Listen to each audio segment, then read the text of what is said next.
118. jelete soru cevap bölümünden. Elhamdülillahi Rabbil alemin. Ve salatu ve selamu ala seyyidil enbiya vel mursalin ve ala alihi ve sahbihi ecmaîn. Müslüman oğlu. Gelip ettik soru cevap bölümünden. Soru cevap nem için bolmalı? Bir misal olsak, misal bilen ne kadar zatlar beter qav düşünülüye. Allah tebarek ve teala Kur'an'na öz bendelerine ne kadar zatlar düşünecek. Ona meteluhum kemetelillezî istevqada nâra kemetelil himar kemetelil kelb. Allah Teala misal bilen ne kadar zatları öz bendelerine düşündürmeden çireyim, düşünmekten belki antat bulmak olmalı. Şimdi ne medeliye? Misal oluyor. O zaman şu an soru cevap. Soru diye cevap alın diye. Ne medeni çireyim gerek?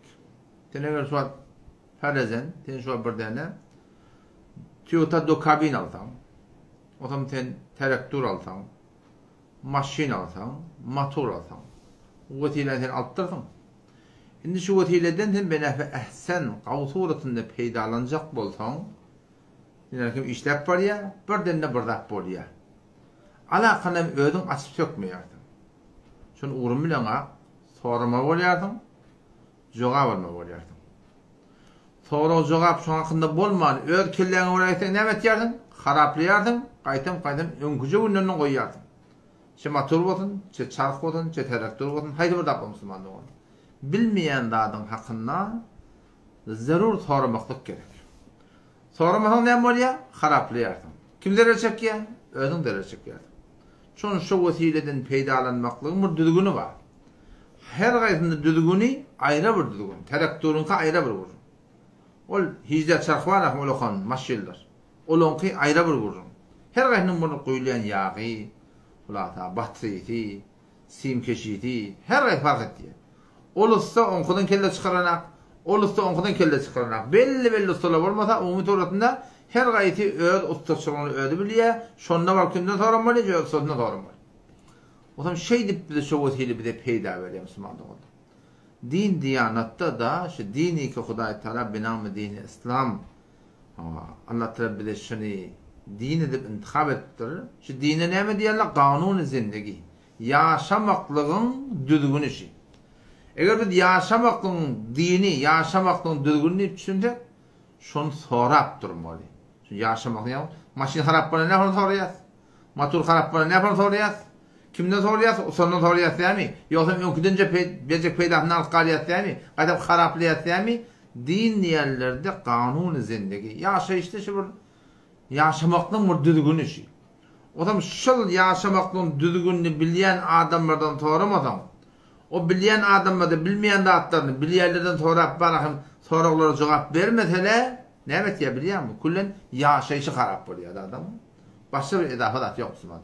Din yerlerinin öğrenin kullen manası yok. Kanun-u zindagi yani. Yaşayışın bir düdügünü. Şu düdügün ne? Sen şu düdügüne oraya bolmasan motorun işlemiyor. Maşinin işlemiyor. Traktörün işlemiyor.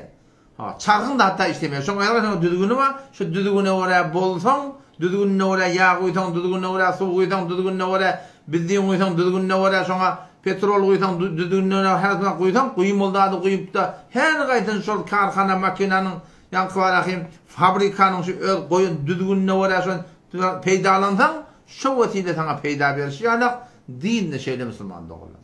Dinle de böyle şey etmeli, bolmalı, giymeli, imeli, eşitmeli, barmalı. Şun hemmet yaşayışın düdüğünü, şunu sonra muradından sonra apta, şu aydiliyen düdüğünle uğrayıp olmasan kim harap oluyor? Biz harap oluyor.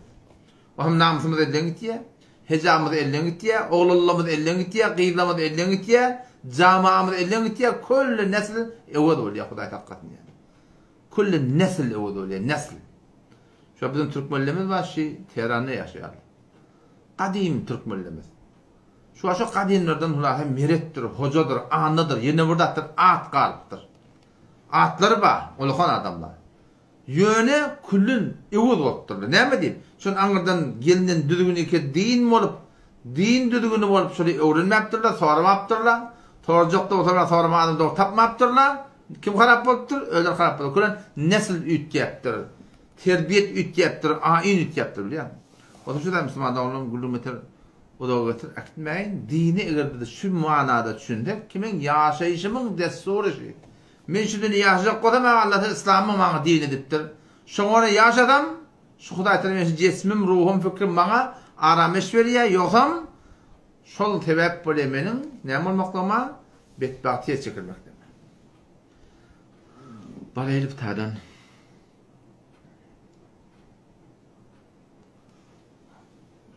Müslüman doğulun biri şirkten toraptır ýene-de. Onun için şu geçenki jeleti gözlagam. Geçenki jeleteki 17-nji jelete şoň sanatynda gawgurum boldy. Otam men başardymy ora şonu aýtdym. Otam o kef men öwrläp durmaýyn taýda inşallah. Şu taýdan sonra.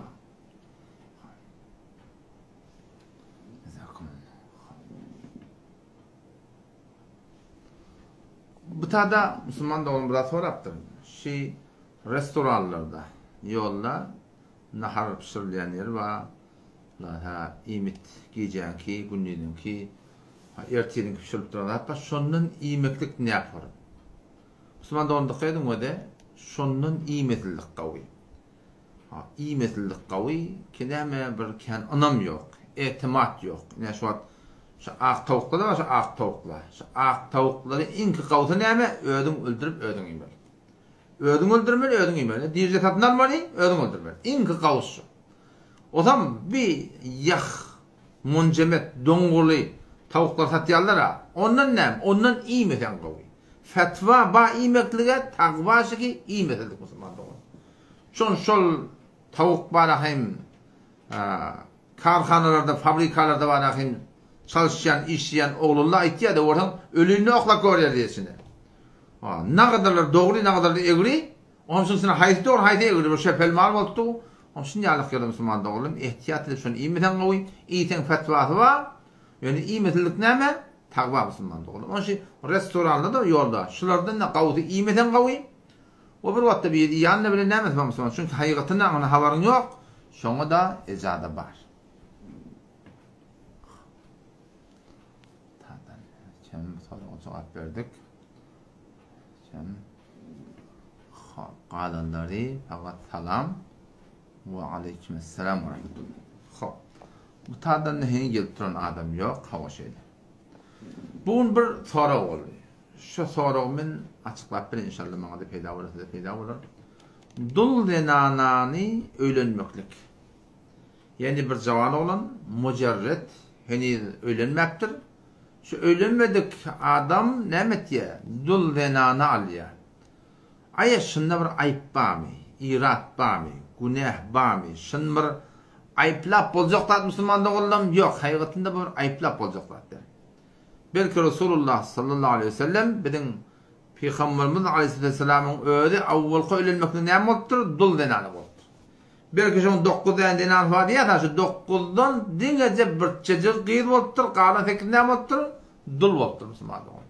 Onam gelip bir Müslüman dogum bir dul, ular o gelin var ýa-da gelin ýaşaňa mene haýty bir durum şaşypdyr, çağaçy bolsun, ýene bir ýagdaý bolsun, ular erkek bilen öýdi, şeriat tertibine göre gawursele, görse, gudasylygy berse, şoňa mene dogularyň zatlaryň şeriatyň öýüne aýtjak ýa-da aýdyp da ulalaşyp da barahym durmuşa çykmaly bolsa, ikide istihara okuyta, hayır namaz okuyup da yalla hayır mı yaşarım da köküdip de dul denanı almaklıkta hiçbir irat yok. Ol tarafın var, öz ihtiyarını alır. Elbette Resulullah sallallahu aleyhi ve sellemin öz yaranına, ummatına, yani bir sahabe geliyor, o tam şonda öğlendim hava. O da mahne inka antatlar, böyle öymüştük, başta böyle öğlenmeklikmiştik, bir de şu hakimiştik. Yağ tutmaklıkmıştık. Keşke onun inka kıynaşı olur ya. Öğlenmeklik de şöyle beter kıymalı oluyor, yağ tutmakta beter kıymalı oluyor. Sahabe geliyor, Peygamber Aleyhisselam yarı. Öğlendim mi öğlendim ya Resulullah? Ona gıydallım mı, dulallım onu ya dulallım. Ona gıydalmarlamın deyiptir da. Yani gıydalardan da deyiptir. Gıydalardan da deyiptir. Yani şunu kavurttur. Ne bir adam şu tuğlatunla durmuşuna öz maslahatı öğlenine. Hava şun maslahat bitti. Dulalmaklıkta hiçbir irat yok. Peygamber'in edeni için öyle 25 yaşında Hadi Hatice radıyallahu anh yaşında 40 yaşında. Şunu alıptır hiç bunda bir irat yok Müslüman doğru.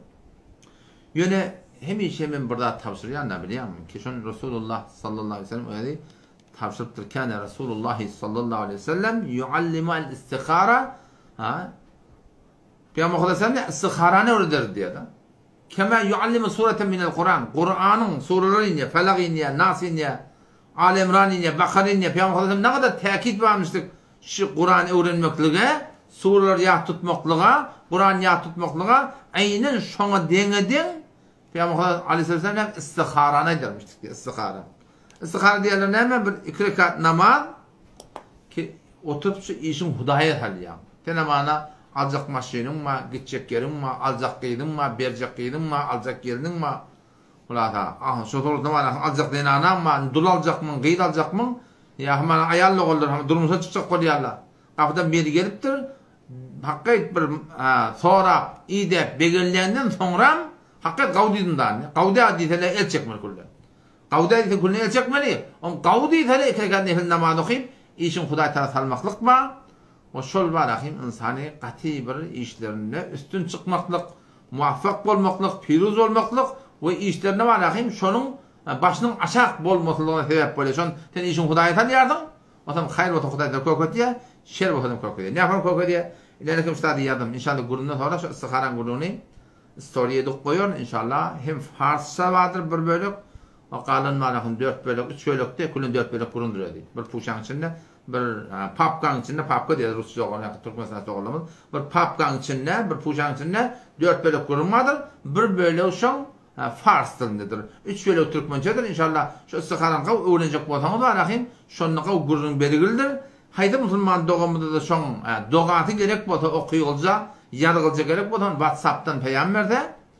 Ha inşallah tadı ya Telegram'dan peygamberden inşallah men iyi vereyim. Instagram'dan na dinge yargısını iyi verden bolýar. Fet bolmuyor inanın. Habbarayın Müslüman doğullamının ya Allah bismillah.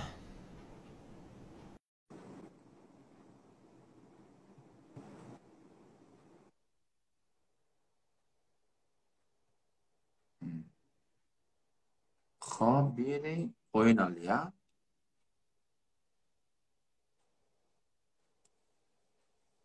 Sonra odan şişirdim olsun.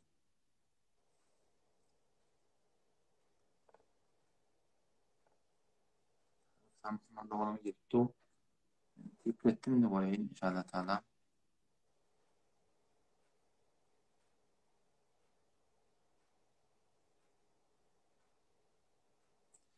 Tada Müslüman doğum bir biraz soraktır. Yolun uğruna Allah Teala korusun malımızı, evladımızı, olan şoklamızı bir çakışıya da öyle motor olayamaz. Şimdi burada yolun uğruna koruyor. Ama şu torkla aylarında sonra ne metyede? Şu tak bir tane daş koyuyor. Ondan sonra ne geliyor? Yerin başına bir daş koyuyor. Aya şu daş koymaklığın öde avuluna doğru mu?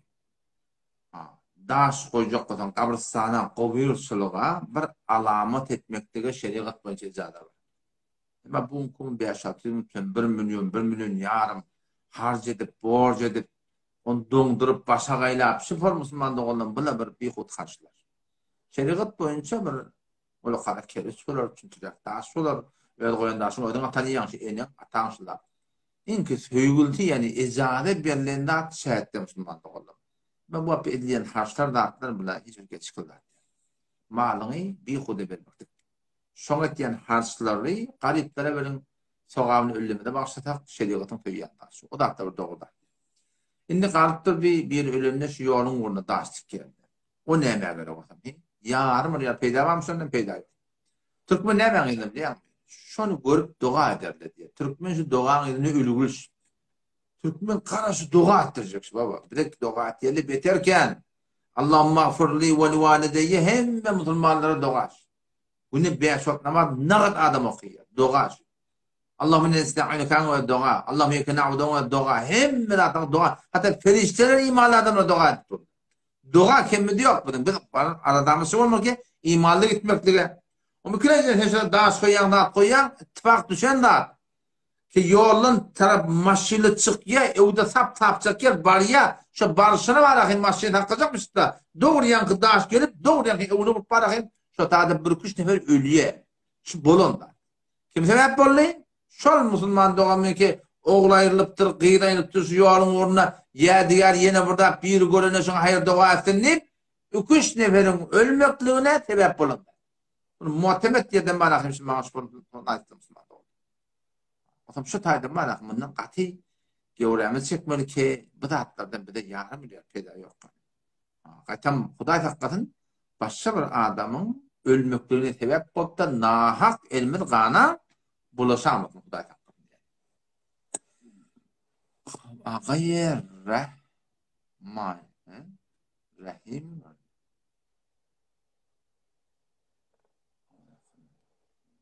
Getirecek koyam Müslüman doğum sen yeri bilmen olsun yani. Hop, böyle değil. Zakonla maşatcan dedi tamam kuat.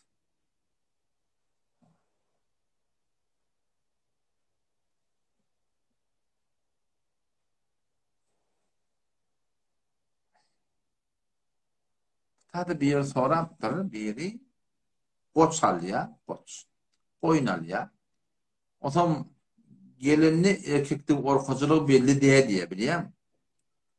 Do cinse diye de oynattır kurbanlık edecek oraya. O zaman şunu kurbanlık edeyim etmeyeyim. Çünkü teşebbüt şu an ahin. Selamun aleyküm. Selamun aleyküm. Ustad kavdaman ustad. Tamam atıyorsun. Dur, kavu fahaman yaptı. Kavdaman var. Yaşım hala. Kavu Allah'a şükür.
Başta Müslüman oldum.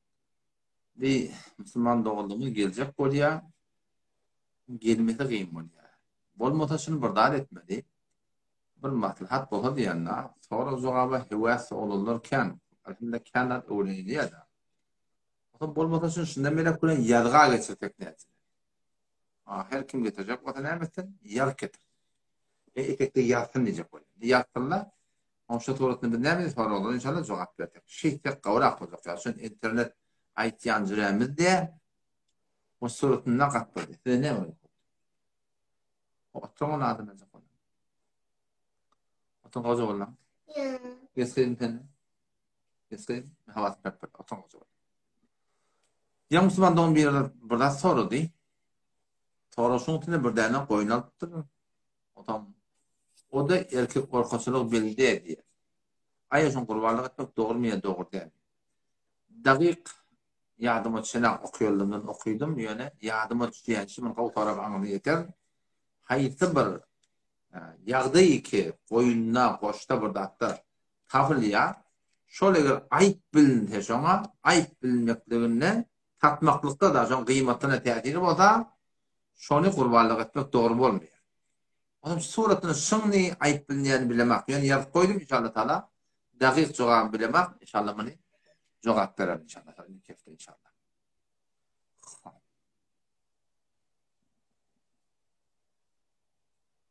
Bu tada Müslüman doğum bir tarafta şiğadan denana almaklık doğurmaya doğru.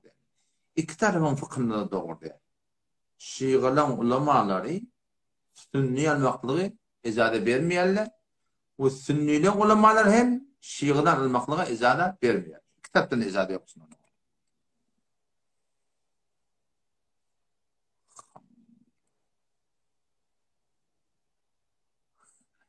Subhanallah. Tada öldürünün yaşı oğlunun biri biraz sonra. Bir yaşı oğlunun ne yaptı? Bildiğin de bağlı. Hazır Nebi'nin hakkında soruyor. Bilaktan ne mi çıkarıyor? Çıkarmıyor. O da bir ne mi değil abi? Edip, ihtiram, fiili, hürmet birbirine kavul attı. O şu kadar benimle bir orada live'da geldiği live'ine baktık. Live'ine baranda ustatcan deyip yerinden yamaçlardan yeni şu aydan gurunları öz düşümüne göre naqd etmedi diye ama öz yanında öyle. Mufti Merdani sahibi getirdi. Ustatcan ta ki Mufti Merdani çıktı mı live'dan öz yanında naqd etmedi. O taraftan da bir ihtiramiler zatları. Adam bir adamlar iki vagan şahsiyetlerini öyle şifalı camiye koyuyor diyorlar. On bir nevleyip şolara gelip baha vermeli. Men hiç narahat değil, naqd bulandan o. Her kumlada nezeri vadadı var. Yani dünyanın müncük de şu yankı mağdur Kur'an'ın baba hak ediptir ha. Ilmi gıybın hakkında biliyorum. Dünyanın ödünde de. Şonda da o da ama iki tane muftini kavmalı Türkmen serhadan bardak, hain amanullah bardak sporun rahatları yazmakta. Sporun bir edebi etiyen adamlara ne mi demeli? Ne yüzüne gelip şöyle adamla birbirinden yüz olup iki gözün arasını gösterip yamaçlarını usatcan demeli. Ne yaparım bunu doğru? Mene doğrusu şöyle adamları şu taydan marakayım. Yani live'e getirmek. Tavutun dediğinde ben ne mi diyeyim? Hani şu yankayın postunun hakkında. Ben dünyanın meğer takaza ettim. Dostu olduğum bir yerine Hazreti Nebi'de bir den kurum. Şol mahrum Kur'an. Şol önündeki nerede? Yumbu'da koydum seni. Mahrum Kur'an'na otom şey yankı ilmi gayb diyorlar ne mi? Hem batırılı yatanda. Beşten havası var, kulak var, göz var, burun var, lamese var. Şurada atları iki var, beş havas. Şundan gayb dağda ne mi dedi? Gayb dedi. El-gayb ma gaben havas ya da. Gayb diyorlar havasın maran gayb dağda. Dedi. Hop şunu kim biliyor? Kul ey peygamber ayet la ya'lemu bilmiyor. Men fis semavati vel ardil gaybe illallah. Şu batırılı yatanları Allah'dan başka bilen yok. Din Allah Teala. Odam bir Hudayın benneti o yaki naqdi kediptir nahva bir edebi halatında ola ki öcayin. Ongurun geçti. Geliptir şu tada zahiren Mufti Şefi rahmetullahi aleyhin tefsirine getirtir. Onun bir şu seffetini nerede ka men şu adreşeli bana yeni haber gelip bitenak doğru. Odam nereden gördük kadını bilmedim. Odam ileride ben şu ayeti keştari var. Şunu Mufti Şefi rahmetullahi aleyh şu an gurur veriyor. İşte diye de o da ne mi diye? Ve Resulullah sallallahu aleyhi ve sellem desuresi des. Nişol Hazreti Nebi'nin ayetiyen gurur ne mi? Ki peygamber ilmi gayb bilmeye diye itballer diye mi? Şu da nemidanet bilen ama nedaretin farkı bilen. Peygamberin ilmi gayb var mı? İlmi gayb yok. Ay peygamber gayb biliyor mu? Huda Teala'nın şuna bilen gayblerinden haber biliyor. O Mufti Şefi rahmetullahi aleyhi şu dağda ilmi gayb bilmeye diyemeller deyiptir da biliyor musun? Bilmeye diymektik ayrı bir vurdum biliyor musun? Nedaret yok diymektik ayrı bir vurdum da. Şimdi biliyor musun adamı? İlmi gayb var mı? İlmi gayb yok. Ay peygamber ilmi gayb biliyor mu? Şunlar ki Huda Teala şuna haber veriptir şunlar biliyor.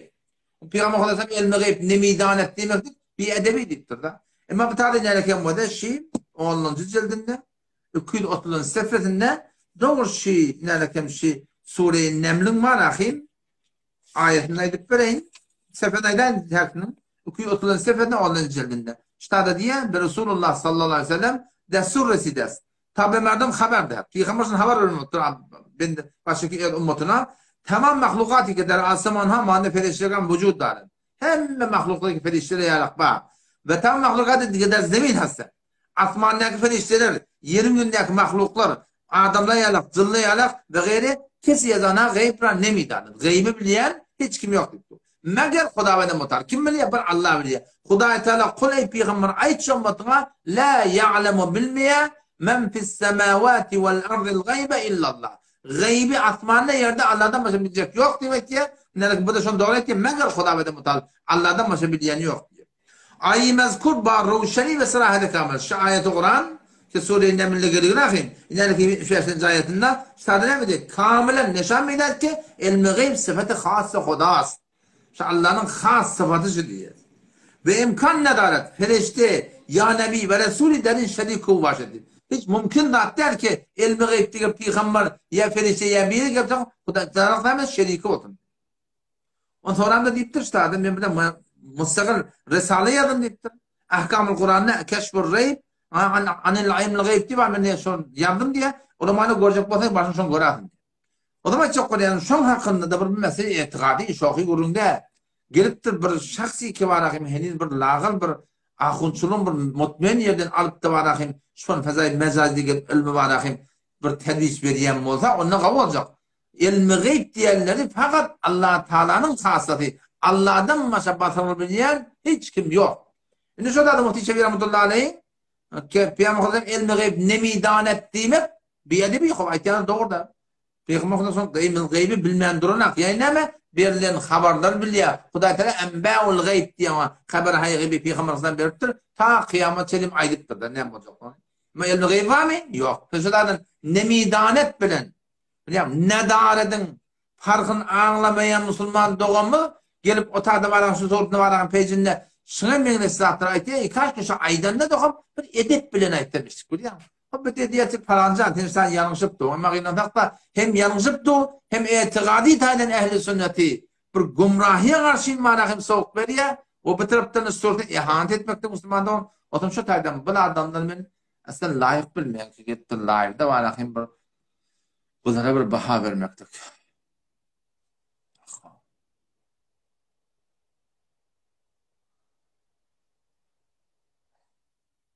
Bu tada hatne etmektik. Oğlancuğu sünnet etmektik soraptırlar. 7. gün sünnet Müslümanlığı oldu. 7. gün oğlancığın kendini teyirmeli.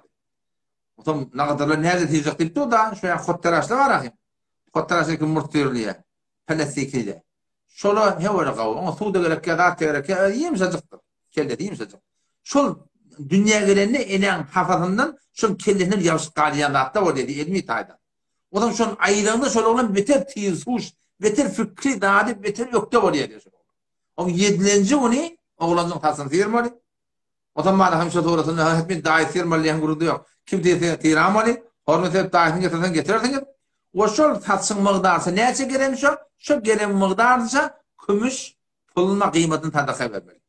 O 7. gün olsa, 7. gün oğul olsa 2 tane koyun öldürüp bana şu 3 böyle ödülüyor da kurbanlık yalak bir böyle ödün yiyen bir böyle garipler ödeyen bir böyle mimarlar doyuruyorsun. Bu da bana sünnetten biri. Evet musab etmeyen günah karşılık yok. Yöne etmeklik beter tokapıllar. O zaman kıydığında o da bana bir koyun yiyen sorunu öldürmek. O zaman 7. gün inşallah şu tuğratında bana şol oğlancuğa sünnet etmeklik bana sünnet. Hava kahurcan hacitten edip ehtiram rahat edelim.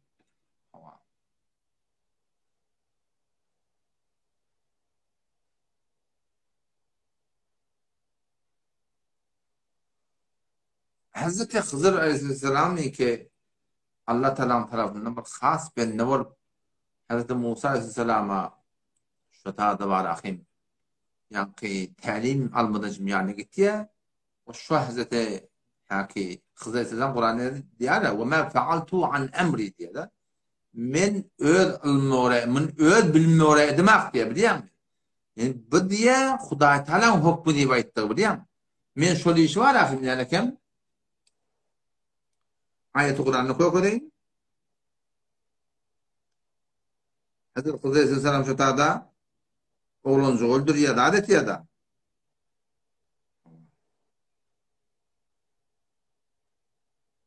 O zaman şu tada ahırda oğlancu öldürüyor. Münne ettiğinde Hazreti Musa Aleyhisselam itiraz etti. O zaman taymıl harapliye ona itiraz etti. Toram gece yankı divarı kaldırıyor ona da itiraz etti. Şunun ahırda ne mi diye? Ve men fa'altu an emri. Ey Musa Men bunu öde sürmeli demek diye. Ne? Men bunu öde sürmeli demek. Kim destur veripdir diye? Bunu Hudaý Taala destur verenini baytdy arkadaşlar. Yani kim şuna tercüme okuyup bereyim. Men be desturu Hud inkarha nekerden ve Hudserane dest çizine bordam ve ben belki fermanı Huda ra icra nemudem ve beraber rahnemudu raftem diye.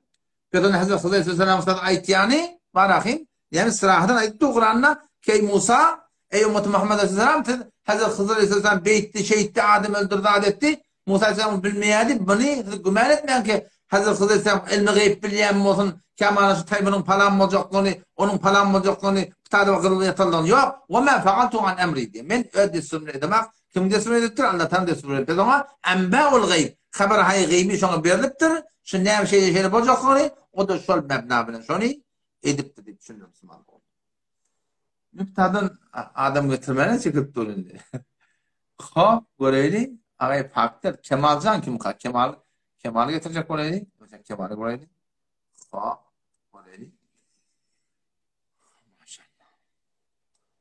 Qahurzan hen turmul deteni çek kardeşim. Ama edeb riayet etme bolars. Ömer Muhtar burada gittir ya. Muhtar rahmetullah. Şol meydan jengde hop ola musulmanlar öldürýärler. Şu tadı filminde de vardır şurada. Bir acip bir kefayet ya da şu. Oğlan öldürecek oluyor da yanında. Jandarma ya. Onu öldürüyor diye ne mi diyor? Oğlu bizim olgumuz diye diyor. Bizim olgumuz bir edeple değil. Bizim olgumuz Resulullah sallallahu aleyhi ve sellem bir edebiyetine delil olmak. Bir de sonra bir edebiyet mektige Allah dedi. Say dediğin her kuşediğin elbette o canın yan fakette şediği şu tarafın öz bir ayçına ora dişine ora aytmakla izade verildi. Yani hayat kuşediğinde dedi ki Allah davamında dedi bir edepten çıkmayın. Erdoğan sesim var ya mı? Selamun aleyküm. Tamam anlatıyordum. Yaxşım ha. Aw Hudaýa şükür. Emesam qowm ýaşdym. Qowmadyň. Tanydym mı? Tanımadım yani Kemallik geldi. Kemal bolýar. Yakup men Aýupjan da bolaý. Yakupcan sen tamatym zantam geldin mi urlup ya heni de şoý urtdym. Aw Hudaýa şükür. Alhamdulillah. Şoý urtdym heni de. Awa Türkmen. Allah muvaffak etsin. Awa Türkmen. Yakupcan işim bolmy? Seydi bir arma Allah kuwat berenin. Tamam yalkan. Awa o jörken telaş etdim bir vesile bolaýyny. Bir arma Allah kuwat berenin. Birde bir kuştanak Türkiýe olal, neme Suriýe olal wady. Filistin olal wady ýamyda işleýärler. Şola men sen neme laýyň oýdum da ýallaryna. Onam bula hoş boldular, ajab takkaly wady diýdiler sana. Men dedim bilen ulamalarymyz şol dedim. Ona diye biz mehde İslam bolup diye bilen ulamalarymyz diye odur takkaly wady ýok diye wagyn ne şehirler berazinde diye men haqqy wagyn dedim. Onam şonda diye bilen hakkymyzda doga etsin diye. İnşallah. Ay telaş etdim men o ije vesile boljak bolup. Tamam. Önüne bir yerini çağırayın öyle. Mustafa. Kamuş. Kamuş. Selamun aleyküm. Mustafa. سلامات يا شيخ. السلام ورحمة الله يا أخي كيف حالك؟ Gazze'den. الحمد جزاكم لله الله بخير. خيرا وفقكم الله تعالى. Bizim hakkımda dua ettiğin oğlan bir şey. Bir de orada oğlan biri. بولي إن شاء الله سلامات يا شيخ. عاصم إن شاء الله خاص طغات إن شاء الله بولي İnşallah. جزاكم الله وفقكم الله تعالى يا أخي. Ona Mehmet Sami aytacak ki ay bilen diye kulağda diye ne Mehmet var bilen de hakkımda dua etsin ne poyucu ne şu yüce de bağdılar da işlep ya. Ona aytacak ki Mehmet Sami Haznevit deyip beter olup vermeyin millet.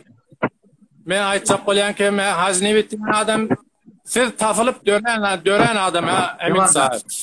Olur beter olup vermeyin millet. Bir fiyal olsam açık erdisi yok. Can Yakup var. Şona ittiyanlar bu da hesap orta dinden çürüm gelen adamlar islahkar olmalı. Niye mi? dinden çürüngel demet çeken adam islahkar bolmaly. Ol islahkar de haýygaty. Ola bir adyň ýerine beren ha men taýta goçak ýene bir sualym aýmasa bilen aramyzda bir biderek neme bar. Onuň men owam tanyýan. Owamdan şaý içinde laýyň içinde adamda bağ bolsun. Onam wede ştaýda bir tüpüri gepip aýmasa sagat badra ptasynyň bilen madra İranyň arasy Türkmen sehra bilen ştaýanyň arasy sagat ýarym. Tarym 3000 kilometr da. Indi bir sagada ýere çekildi. Onu da badra ofam kendime de 3000 kilometr degen nazar Allah.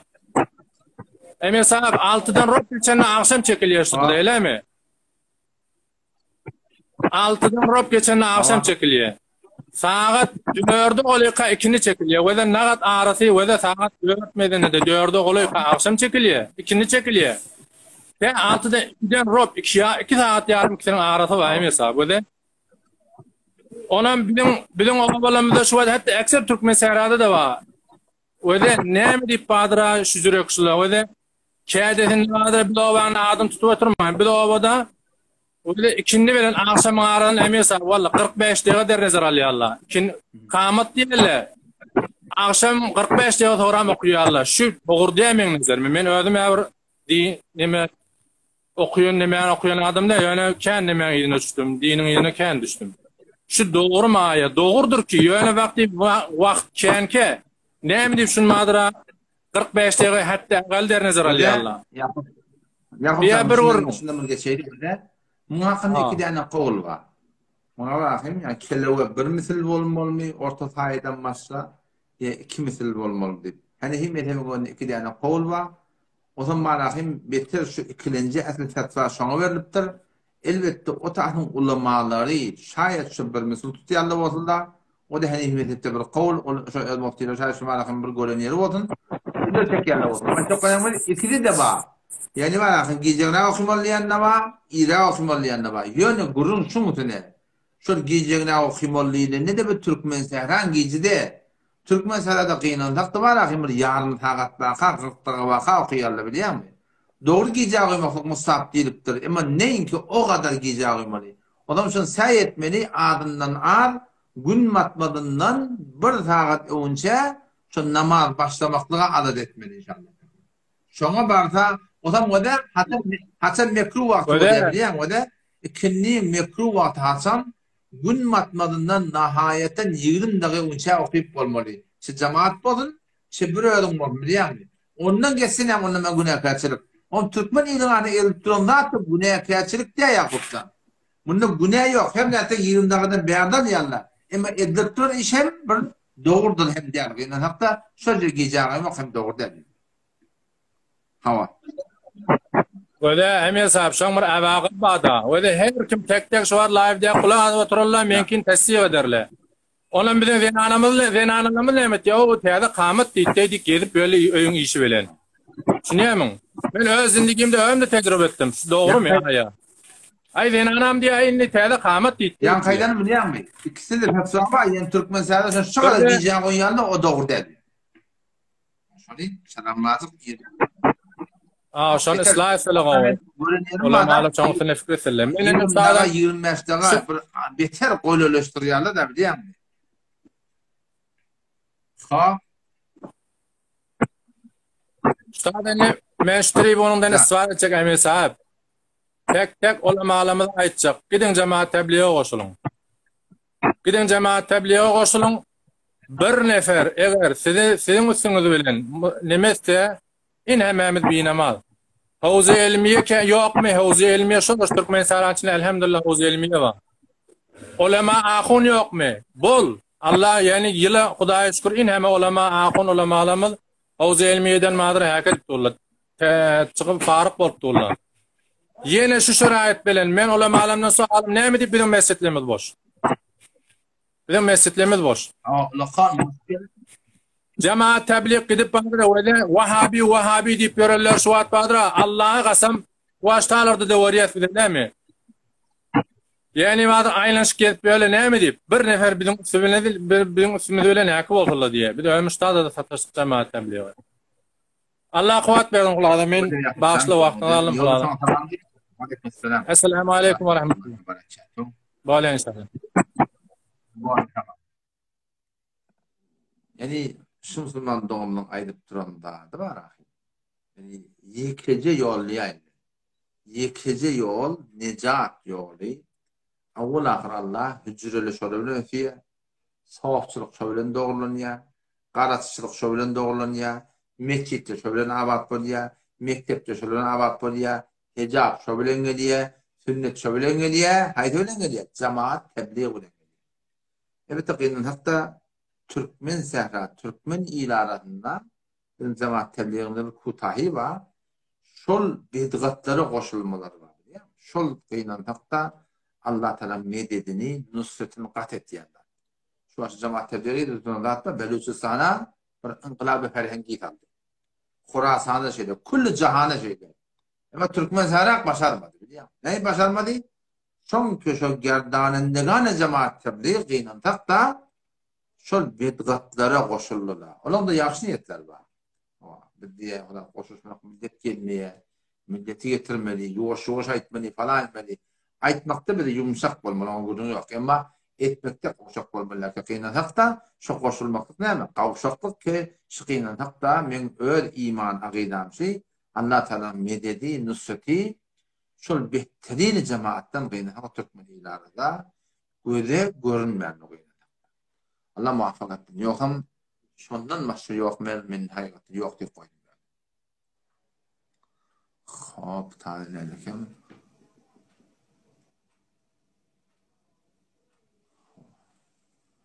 Ta'da Müslüman doğumluk bir taraf. Kimde musafir otak deptir.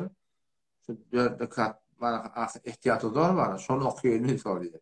Çeden musafir bol, çe musafir bol Müslüman doğum. İhtiyatı zor okuymaklık. Hani him edip boyunca men taximi ona doğurdu.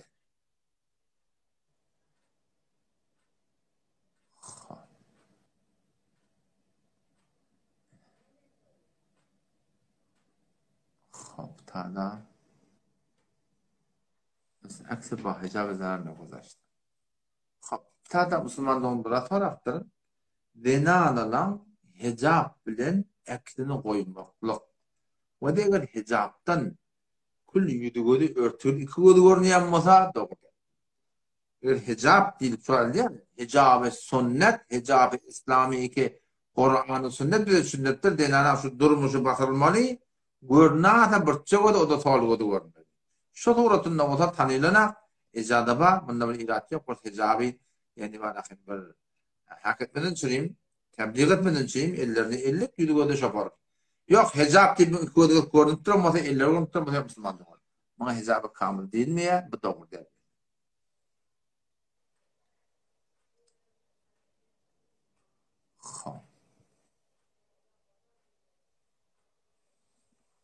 Hop.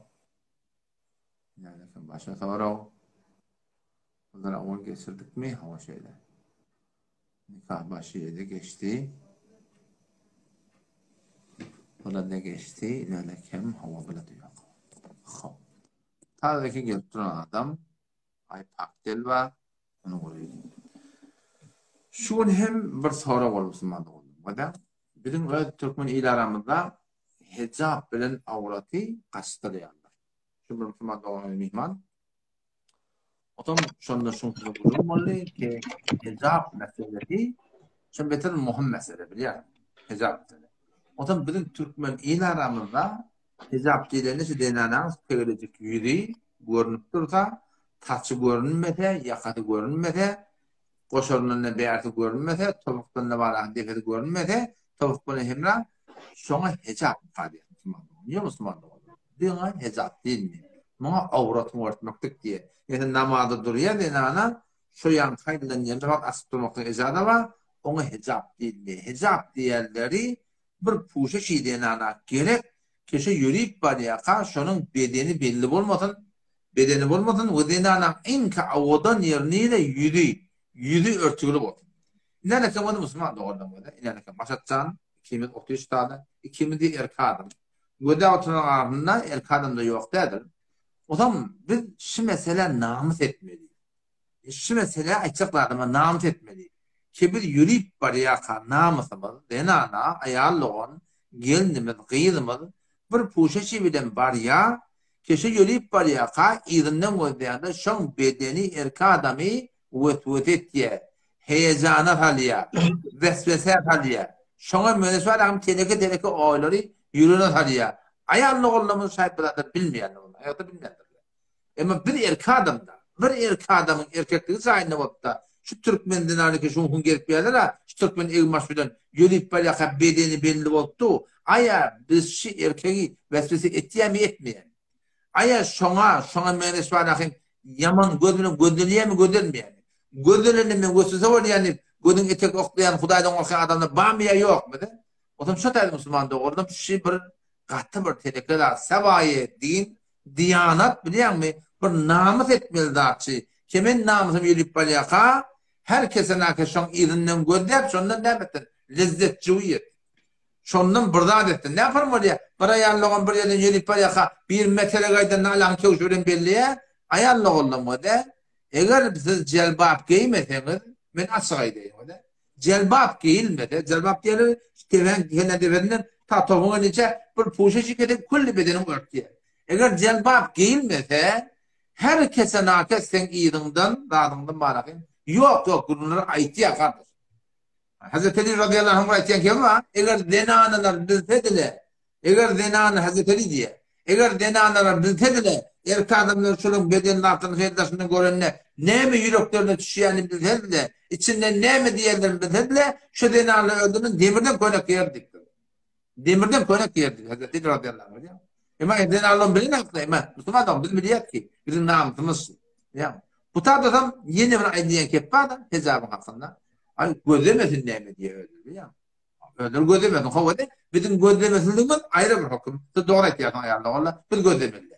Ama hop sen örtünmekten hüküm değil mi tamam? Seni ki şu puşa şöyle getirin cama, şu nihayeten nefzi hukuku beşer demiş.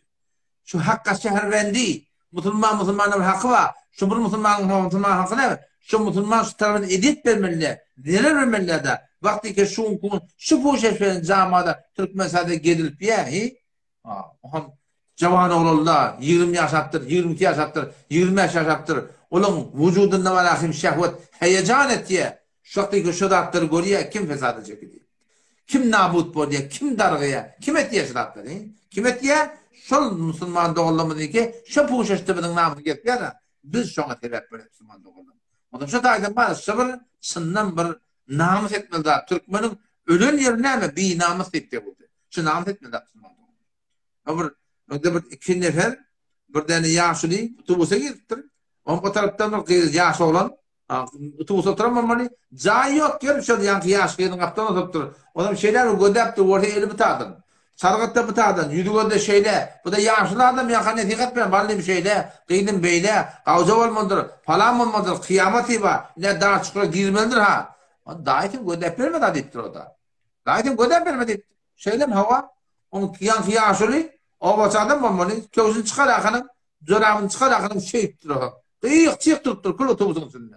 Ayırtanam onu, ayırtanam, ne anlamı ne? O yaşlı dedi, iskap yermem dediktir. Siz iskap ağa dediktir. Ne manası var? Vakti ki sen ayarlığın, sen kıydın, sen geldin, geliye camadışı, bir puşeş bilen var ya, keşke cavan olanları, hatta ölünün olanları, vesves ettiye, fesada karşıyla gittiye, günaha karşı çıkıp du. Sen nimet, aya insaniyetmiş. Sen aya insaniyetten daş değil mi? Ki gelip bir Müslümanı ki öd nefsi bile Müslümanı ödün doğrudan taklak gelip ya sen hakkı gelip de var namısını gelip de var hayalini oluşun onu forma ağaçına oturup durmalı. Şu ne kadar zulüm biliyor musun? Şu camiye cavanın hakkında ne kadar zulüm ya. O da şöyle Müslüman da olur mu? Hicap diyenleri yüzünü örtmeli. Denanın kavadan yürüdü. Şu bir denadan almalı otobüyeri sonra hemme bedenini koydun sonra. Hemme bedeni münasip oldun. Yüzünü görmedin. Eğer cüret edeceksin aldın. Ama hiç yerini koydun yüz yağını koydun sonra. Ama şayet eli felet oldun, şayet ayağı paytık oldun. Şayet kellede keçel oldun. Alarm almarmış, yüzünü kaldı ya. Denana inka avudan yeri yürü. Gelip bunlara bakayım, şitatın basılmaklık, şitatın haram bilyanmadan, ondan ayarlığı şitatın koy koymaklık. Ne yaparım sen avudan yürüdüğünü, ona buna koy koymaklık halar bilyan? Bu demen aytýanlardan ne? Bar 59-njy ayet Sure-i Ahzab barda oky. Hudaý Taala serahaten yudnine aleyhinne min celabibihindir. Şu çadırlar bilen yüzlerini örtüldü diyor Hudaý Taala. Çadıra gorbamışyk. Şu zaten şeriata var. Peygamberin sünnetinde var ha. Bir hadis men göremek şu açanın peygamber takkal koy diyor motor. Ne takkal koy diýmekdi Peygamber sallam? Çünkü şu Arapların wagtynda onun takkallar barmışyk. Yani takkallar kiçilip murtlar şahyalyk edilmişdi. Peygamberden görtüse takkallar unutmalar. Takkallar gömerik murtlar kesaldyň diýip Peygamber sallam. Murtlar dibinden aýryp diýip durdy. Omşi hejabın da hakna musulmanlar bolan Kur'an'da sünnette çadır giy diyen gurun yok. Çadır yıkacak adamın çeşevmidir. Şu başatarımız sen giy diyen gurun yok. Ne bileyim? Şu olamanı bağmıştık ola. Bayet bolmalı. On vakti ki hadisse geliye Peygamber sallam diye da bir denanını gördüm ya da ummatımdan mesela köynekli yalamaç onu bunu meylettiriyerle cennetin 5 günlük yoldan itiye şu cennetin iyisi de şu denanın boruna kalkmalıktır ha. Ne şey diye Peygamber? Ağa seni ayarlı 12'den namaz okuyan, hacı gityen, arada tutyan, şu poşeşikten giyip yan, sen şimdilen camiani fesade çekip yan. Cavan oğulları heyecan alıp gelip yan. Ölünen oğulları hatta fesade çekip yan.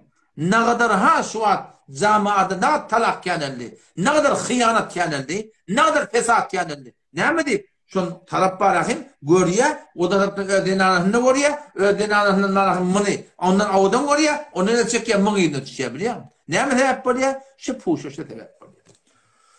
Hey kardeşim ne mi diyin ha? Bu da aydılmaktır biliyor musun? Değilmektir. Eğer bizim ulama alamı, fakat ulama alamı, ahum ollaha, şöyle eğer olgu otadılar, dinanan kadim, burada kadim yol yani. Şu kadim Bukharan yolunda, dinanan bürünçe grupta var, başa tarafta var, şaşıya yaratırmamışık. Eğer bizim fakat ulama alamı, şunu geline, denanatına, kıyırına giydirtmek, olgu adam ispiriyan. O zaman sen gör camiada ne kadar fark ediyor. Ama kıyınan hakta hecab deyip gurrun var ya ağam, hecabın neyini gurrun var. Kıyırını gurrun var. Geline gurrun var. O millet ne biliyor? Bana ödünü kişo diye de biliyor. Onun şu kadar Müslüman da olun. Gönlüne dönün, başına dönün. Namus edeylin, cüretemin eylin, gayretemin eylin. Buraya başlamasın ağa. Türklü melek millette buraya da başlamasın inşallah. Maşallah, selamun aleyküm. Assalamu alaikum Ahuncan. Wa alaikum selam. Ahuna da olma. Alhamdulillah. Maşallah qawmedim. Maşallah işim oldu. Ahuna da avaş dua oğlunun biri bir sual sordu. Hava. Kabristan'da dedi şu an Türkmenin kabristanlarını daş bolmalı. Yüzünü yani sanki mermer da.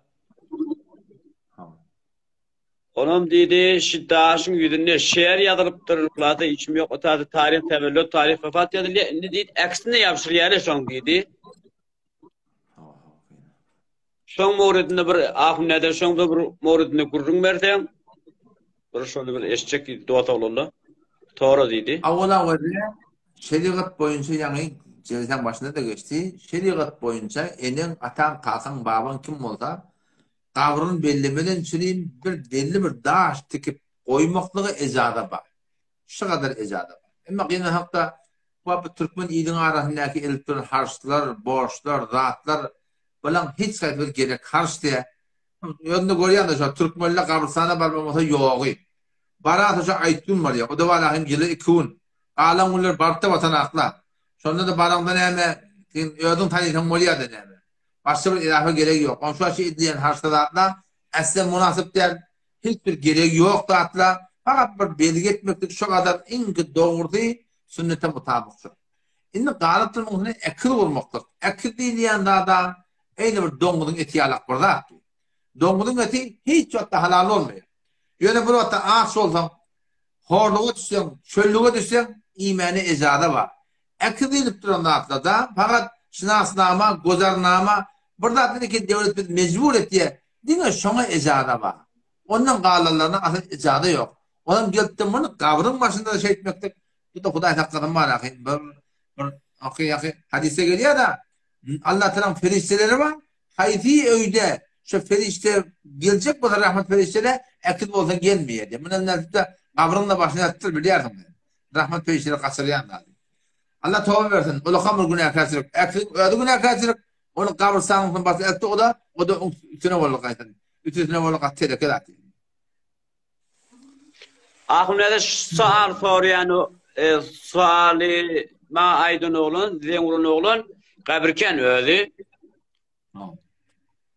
Kabrga diye onun dedi, şuat dedi, mot bolupdur deydi da, ne hela şehir yadılıptır, ne tarih tevellüt vefatı görüptük, doğru men öz gözüm berene görüyorum. Ahmede yönüş deydi, sual sorap verdi, deydi, eks çavedirleyen deydi. Nada men gözüm berene görümek, yönü başın soru deydi, ondan ki iştendir Ahmede. Bir şun soru çık bulma Ahmede. Öyle başlatsan, Allah kabul etsin. Öyle. Estağfurullah. Esselamu aleyküm. Herden başka gelip durun yok. Ama şöyle belli billadım yedi billah. Müslüman doğumundaki Türkiye'de var. Başka bir göde var duran tavara da yok. Takriben bir dağda karşında koyular. Başka bir kaç kelim bir tadı yok. Allah'a şükür.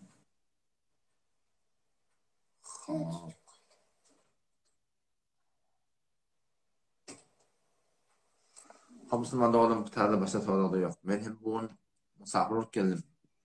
Doğru gittim. Yatıydık inşallah Teala. Allah Teala netim etse Khiyaban-ı Mübarezan-ı Cenubi. Ruburuyu aşpazkhaneyi yolma deydi de şu şeyde. Ama şu tadı medrese Asya olmalı. Ama şu tadı Allah Teala netim etse ertaşım inşallah. Yani ki yahtına mal okuyup şu tadı var. Halkayı zikrimiz olur inşallah. Toramda celseyi Şakan alimde inşallah olur. Bu Müslüman doğumunu gelip dur böyle. Geri biltemini getireyim.